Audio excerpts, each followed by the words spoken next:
So dear students, आज के अपन इस लेक्चर के अंदर पढ़ने वाले हैं yield of tubewell.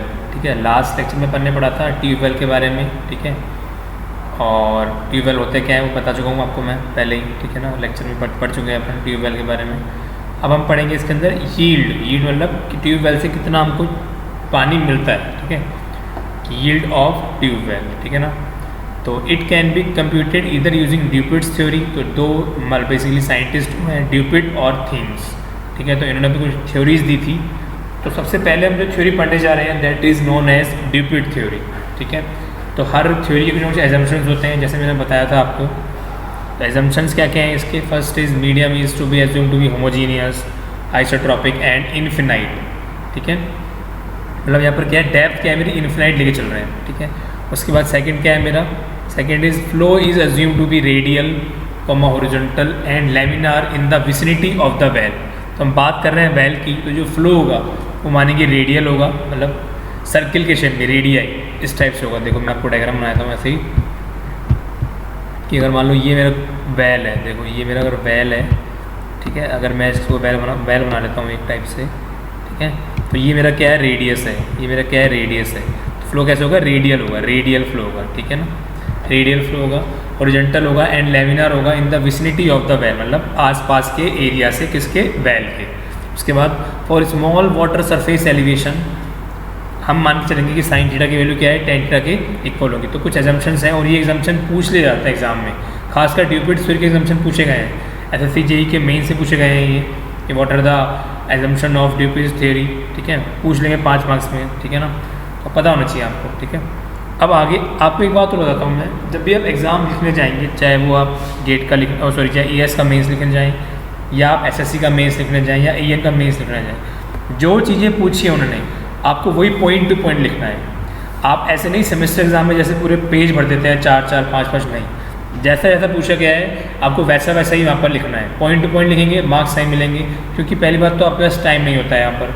SSC JEE का जो मेंस होता है वो 2 आवर्स एग्ज़ाम होता है, तो उस 2 आवर्स एग्ज़ाम के अंदर आपको पूरा लिखना है। ठीक है ना, आपको पूरा वहाँ पर 2 आवर्स एग्जाम में पेपर 300 मार्क्स का आता है, तो एटलीस्ट आपको अगर आपको क्लियर करना है तो एटलीस्ट आपको 220 से 250 के बीच में अटैम्प्ट करना होगा। ठीक है ना, तो इसलिए मतलब एटलीस्ट 220 का तो अटैम्प्ट करना ही होगा। तो आपको पॉइंट टू पॉइंट बातें लिखनी है, वहाँ पे कुछ भी एक्स्ट्रा नहीं लिखना है। ठीक है, अब बात करते हैं कि जो ट्यूबवेल्स हैं, ठीक है, अब इसके अंदर ट्यूबवेल्स में टाइप ऑफ ट्यूबवेल्स जो मैं बताना चाह रहा था वो यही है। कैसे हैं, एक तो अनकन्फाइंड एक्वीफर और कन्फाइंड एक्वीफर। ठीक है, तो टाइप जो है मेरे बेसिकली वो क्या है, अनकन्फाइंड एक्वीफर और कन्फाइंड एक्वीफर। अब यहाँ पे एक वर्ड है एक्वीफर, ये क्या होता है इसके बारे में देखते हैं। देखिए, तो मैं आपको 1 बाय 1 पहले आपको मैं आपको एक बार बता दूंगा, फिर आपको एक पिक्चर शो करूँगा जिससे आपको बिल्कुल क्लियर हो जाएगा कि एक्वीफर क्या होता है। ठीक है, तो देखो एक्वीफर बेसिकली 2-3 टाइप के होते हैं, कन्फाइंड एक्वीफर, अनकन्फाइंड एक्वीफर। तो एक्वीफर क्या होता है पहले देखते हैं। तो these are the geological formations which are both porous and permeable, मतलब ये जियोलॉजिकल फॉर्मेशंस होती हैं जो कि पोरस भी होती हैं और परमिएबल भी होती हैं। Hence sufficient discharge can be obtained through them, तो इसलिए एक सफिशिएंट डिस्चार्ज हम वहाँ से प्राप्त कर सकते हैं। ठीक है, इसका एग्जाम्पल क्या होता है, fine sand and course silt, ये इसके एग्जाम्पल्स होते हैं। ठीक है, fine sand and course silt. अब देखिए आपको मैं पिक्चर शो करता हूँ, उस पिक्चर में आपको बिल्कुल क्लियर हो जाएगा। देखिए मैं आपको एक पिक्चर शो करने जा रहा हूँ, उस पिक्चर में बिल्कुल ऐसे क्लियर हो जाएगा आपको। देखिए ये पिक्चर आपके सामने शो हो रही है, इसको मैं बड़ा भी करता हूँ एक बार। देखो ये पिक्चर शो हो रही है, यहाँ पर आपको एक्वीफर के बारे में दिया हुआ है। ठीक है, अब ये होता क्या है बेसिकली, देखो ये बेसिकली क्या है मेरा, ये नीचे जो है मेरा बेड रॉक है। ठीक है, ये मेरा क्या है बेसिकली, क्या किया मैंने ज़मीन के अंदर, या फिर मान लो आपने क्या किया, एक कुआं खोदा। ठीक है, आपने कुआं खोदा। ठीक है, तो कन्फाइंड और 2 अनकन्फाइंड 2 वर्ड आते हैं। कन्फाइंड एक्वीफर क्या हो गया, देखो कन्फाइंड एक्वीफर क्या होता है वो देखते हैं। तो देखो ये जो आपके सामने लिखा आ रहा है, देखो मैं आपको शो करता हूँ, ये जो लिखा आ रहा है ये है मेरा कन्फाइंड, ये मेरा क्या है, कन्फाइंड। क्योंकि जो इसके नीचे की लेयर है वो भी इम्परवियस है, जो इसके नीचे की लेयर है, ये वाली जो लेयर है वो भी इम्परवियस है, जो इसके ऊपर की लेयर है वो भी इम्परवियस है। तो इसका मतलब ये 2 लेयर के बीच में क्या है, कन्फाइंड है। इसका मतलब अगर ये बात चल रही है ग्राउंड लेवल के अंदर, जैसे हम खोद देंगे, नीचे खोदेंगे, एक्सकेवेट करेंगे, और एक्सकेवेशन करने के बाद हमने एक वेल खोद दिया, वेल डाल दिया, ठीक है, और हमने वेल डाला और उस वेल को नाम दे दिया क्या, आर्टिशियन वेल। देखो ये लिखा हुआ है आर्टिशियन वेल, तो उस वेल को आर्टिशियन वेल बोलेंगे, जो कि कन्फाइंड एक्वीफर के अंदर पाया जाएगा। कन्फाइंड एक्वीफर मतलब यहाँ पानी मिलेगा, यहाँ पानी मिलेगा आपको, ठीक है ना, यहाँ पानी मिलेगा। तो ये मेरा क्या हो गया, नीचे जो है बेड रॉक है इसके, ठीक है। ये वाली लेयर कौन सी, इम्परवियस, ये वाली लेयर भी क्या है, इम्परवियस। जैसे ही इसके अंदर हम वेल डालेंगे तो जो वेल आएगा उसको हम बोलेंगे क्या, आर्टिशियन वेल, मतलब कन्फाइंड एक्वीफर के अंदर जो वेल डाला जाता है उसको बोलते हैं हम क्या, आर्टिशियन वेल। अब बात करते हैं हम अनकन्फाइंड एक्वीफर। इसके ऊपर देखो, इसके ऊपर क्या है, अनकन्फाइंड एक्वीफर। इसकी जो नीचे वाली लेयर है ना, ये लेयर, ये तो क्या है मेरी इम्परमीबल है। ये जो ऊपर वाली लेयर है ये क्या है मेरी, ये मेरी क्या है, ये इम्परमीबल नहीं है। ये यहाँ पर प्रेशर लग रहा है वो कौन सा है, एटमॉस्फेरिक प्रेशर लग रहा है, और इसके ऊपर क्या है, वाटर टेबल यहीं पर एग्जिस्ट कर रही है, ठीक है ना। मतलब मैंने क्या किया, ग्राउंड लेवल के नीचे खोदना चालू किया, और खोदने के बाद मुझे पता लगा दो वेल मुझे मिले, दो जगह खुदी मेरी। एक केस तो था मेरा आर्टिशियन वेल का, दूसरा कौन सा था मेरा, नॉन आर्टिशियन वेल का। आर्टिशियन वेल कहाँ मिला, आर्टिशियन वेल मुझे मिला कन्फाइंड एक्वीफर के अंदर, और नॉन आर्टिशियन वेल कहाँ मिला मुझे, वो मिला मुझे अनकन्फाइंड एक्वीफर के अंदर। तो आर्टिशियन वेल मिला कन्फाइंड एक्वीफर में, और कन्फाइंड एक्वीफर मतलब कन्फाइंड। तो कन्फाइंड एक्वीफर क्या होता है, वो एरिया हो गया या पानी का वो पार्ट हो गया जो ऊपर की लेयर भी इम्परमिएबल है, नीचे की लेयर भी इम्परमिएबल है। लेकिन अनकन्फाइंड एक्वीफर में क्या हो गया, नीचे वाली लेयर तो क्या है मेरी, नीचे वाली लेयर तो क्या है मेरी, इम्परमिएबल, और जो ऊपर वाली लेयर है वो इम्परमिएबल नहीं है, ठीक है। उसके ऊपर क्या है, जस्ट वाटर टेबल है, और उस पर कैसे प्रेशर लग रहा है, एटमॉस्फेरिक प्रेशर लग रहा है ओनली। लेकिन जो कन्फाइंड एक्वीफर है इसमें एटमॉस्फेरिक प्रेशर के अलावा और प्रेशर भी एक्ट कर रहे हैं, ठीक है ना, दोनों लेयर के प्रेशर भी एक्ट कर रहे हैं। आई थिंक आपको ये चीज़ क्लियर हो गई होगी। अब उस डायग्राम को देखते हैं। देखिए अब देखो मैं आपको बताता हूँ वो चीज़ जो मैंने लिखवाया था आपको। ऊपर चलते हैं हम, देखो क्या लिखा हुआ है इसके अंदर। सबसे पहले हम बात करते हैं एक्वीफर की। These are the geological formation which are both porous and permeable, hence sufficient discharge can be obtained through them, ठीक है। एग्जाम्पल क्या है, fine sand and coarse silt. अब एक्वीफर्स को भी हमने 3 पार्ट में डिवाइड किया हुआ है, ठीक है। कौन कौन से पार्ट है वो देखते हैं हम। पहला है हमारा अनकन्फाइंड एक्वीफर, दूसरा है मेरा कन्फाइंड एक्वीफर, एंड थर्ड है हमारे पर्ज्ड एक्वीफर, ठीक है। तो अनकन्फाइंड एक्वीफर क्या होता है उसको मैं दिखा तो चुका हूँ, अब एक्सप्लेनेशन बताता हूँ मैं। These are the types of the aquifer in which ground water table level marks the upper limit of saturation. क्या बोला, these are the types of the aquifer in which ground water table level marks the upper limitation of saturation. देखो उस diagram में दिखते हैं हम। देखो इसके अंदर बात कर रहा हूँ किसकी, अनकन्फाइंड की।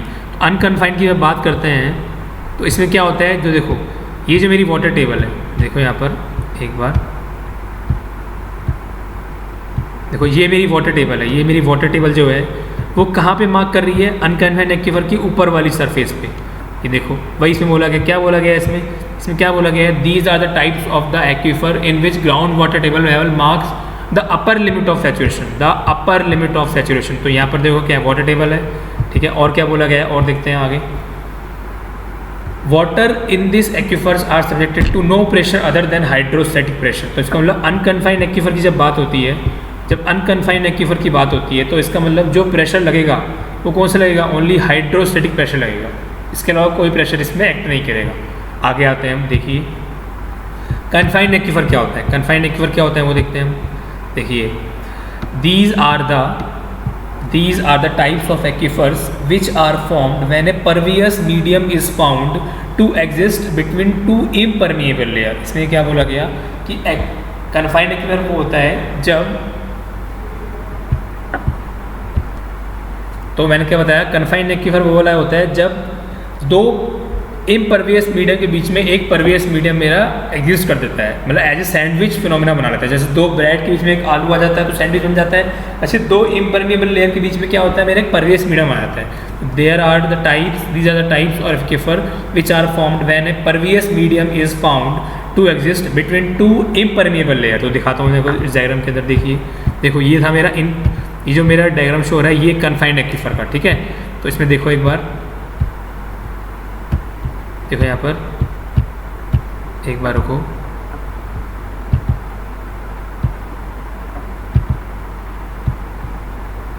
देखो यहाँ पर जो ये वाला पार्ट है दिस वन, ये मेरा क्या है, कन्फाइंड एक्वीफर है। तो इसके अंदर जो ऊपर वाली लेयर ये भी इम्परमिएबल है, नीचे वाली लेयर ये भी इम्परमिएबल है, लेकिन जो बीच वाला पार्ट है ये क्या है, ये मेरा परवियस मीडियम है भाई। यहाँ से मेरा पानी कहाँ जा रहा है, ऊपर जा रहा है, देखो इस वेल के थ्रू। तो अगर दो इम्परमिएबल लेयर के बीच में एक मेरी परमिएबल या परवियस लेयर आ जाए तो उस टाइप ऑफ एक्वीफर क्या होगा मेरा, that will be known as what, confined aquifer. और उस कन्फाइंड एक्वीफर में अगर मैंने वेल डाल दिया, वेल निकाल लिया, तो उसको हम बोलेंगे आर्टिशियन वेल। और अगर अनकन्फाइंड एक्वीफर में जब वेल निकाल दिया उसको हम क्या बोलेंगे, नॉन आर्टिशियन वेल। ठीक है, एग्जाम में पूछा गया है क्वेश्चन काफ़ी बार कि कन्फाइंड एक्वीफर में जो वेल निकलता है वो कौन सा होता है, आर्टिशियन होता है, नॉन आर्टिशियन होता है, बोथ होता है। ठीक है ना, तो आपको याद रखना है चीज़। तो वही लिखा हुआ है इसके अंदर, water in this aquifers are subjected to pressure greater than hydrostatic pressure. मतलब इसके अंदर जो प्रेशर लगता है वो हाइड्रोस्टैटिक प्रेशर से भी ज़्यादा लगता है। अगला क्या है मेरा, next is perched aquifer. Important part है, बहुत सारे बच्चे नहीं समझ पाते कि ये होता क्या है। ठीक है, तो इसको भी मैं आपको एक डायग्राम के थ्रू शो करूँगा। ठीक है, दिखाता हूँ डायग्राम आपको मैं।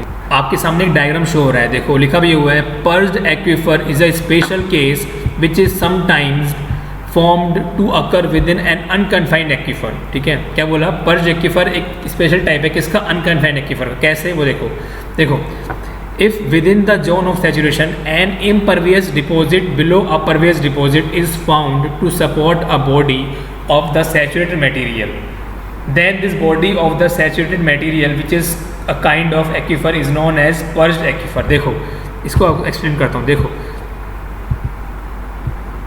एक बार दिखाता हूँ आपको मैं।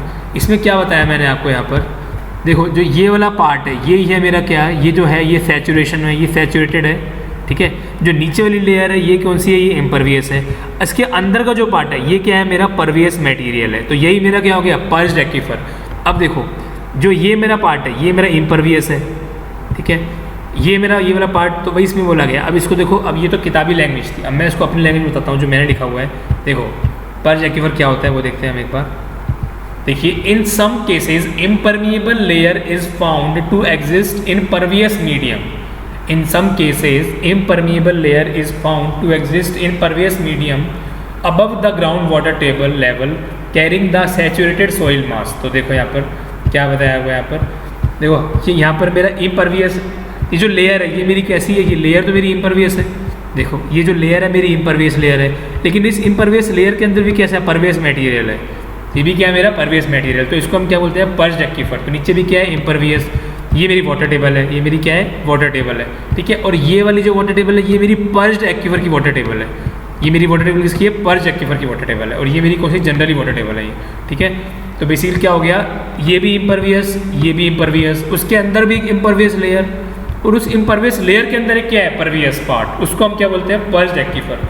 वही लिखा हुआ है इसके अंदर, देखिए, in some cases impermeable layer is found to exist In some cases, impermeable layer is found to exist in pervious medium above the groundwater table, दिखाया था मैंने, carrying the saturated soil mass which can also be used as the source of water and is known as purged aquifer। देखो मैंने diagram बनाया हुआ है, आपको show करता हूँ डायग्राम को एक बार।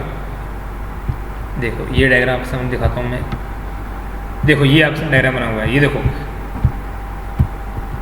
देखिए ये जो मेरा पार्ट था ये ग्राउंड वाटर टेबल है, जनरल ग्राउंड वाटर टेबल। ठीक है, ये मेरा हार्ड स्टार्टर हो गया, ये मेरा ग्राउंड लेवल है। ठीक है, ये मेरा कौन सा पार्ट है, ये मेरा पर्ज्ड एक्वीफर हो गया। ये मेरी लेयर कौन सी, इम्परवियस। लेकिन जो ये वाला पार्ट है ना, ये मेरा क्या है, ये मेरी है पर्ज्ड एक्वीफर, पर्ज्ड वाटर टेबल है। ये वाली जो वाटर टेबल होगी ये किसकी हो गई, ये इस पर्ज्ड एक्वीफर की वाटर टेबल है। तो ग्राउंड लेवल मेरा यहाँ पर हो गया। ठीक है, एक सेकेंड रुकिए, ये मैंने क्या बताया आपको,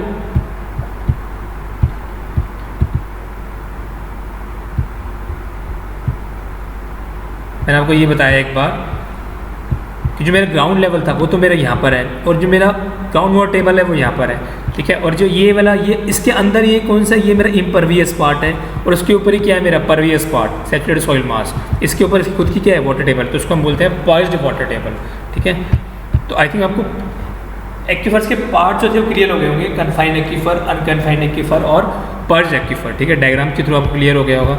ठीक है, अब जब नेक्स्ट लेक्चर में हम पढ़ेंगे तो नेक्स्ट लेक्चर में ये पढ़ेंगे कि जो ट्यूबवेल है, जो ट्यूबवेल का यील्ड है वो अनकाइंड एक्वीफर में किस टाइप से आता है, कन्फाइंड एक्वीफर में किस टाइप से आता है। ड्यूपिट और थीम्स ने जो अपने डेरिवेशन दिए हैं उसके बारे में हम पढ़ेंगे। ठीक है, तो जब नेक्स्ट लेक्चर में मिलेंगे तो हमसे डेरिवेशन पढ़ेंगे बोर्ड के ऊपर प्रॉपर तरीके से। तब तक के लिए आप इस लेक्चर को रिवाइज कीजिएगा। ठीक है, किसी भी तरह का डाउट हो तो you can ask me between 9 to 5, कोई भी दिक्कत नहीं है। ठीक है, और मैं खुद पर्सनली चाहूँगा कि बच्चों से मतलब इंटरेक्शन हो, लेकिन अभी कोविड-19 चल रहा है, पैंडेमिक चल रहा है, तो इससे इंटरेक्शन नहीं हो पा रहा है। ठीक है, बाकी आपके सामने डायग्राम शो किया हुआ है, ये डायग्राम भी अच्छा है, वही सेम डायग्राम है। उस डायग्राम को जो मैंने बताया था वो डायग्राम काफ़ी अच्छे से क्लियर करेगा आपको, ठीक है। तो पूछ लिया आता है कभी कभी इस थ्योरी के बारे में, ठीक है। तब तक के लिए take care, stay home, stay happy, bye bye.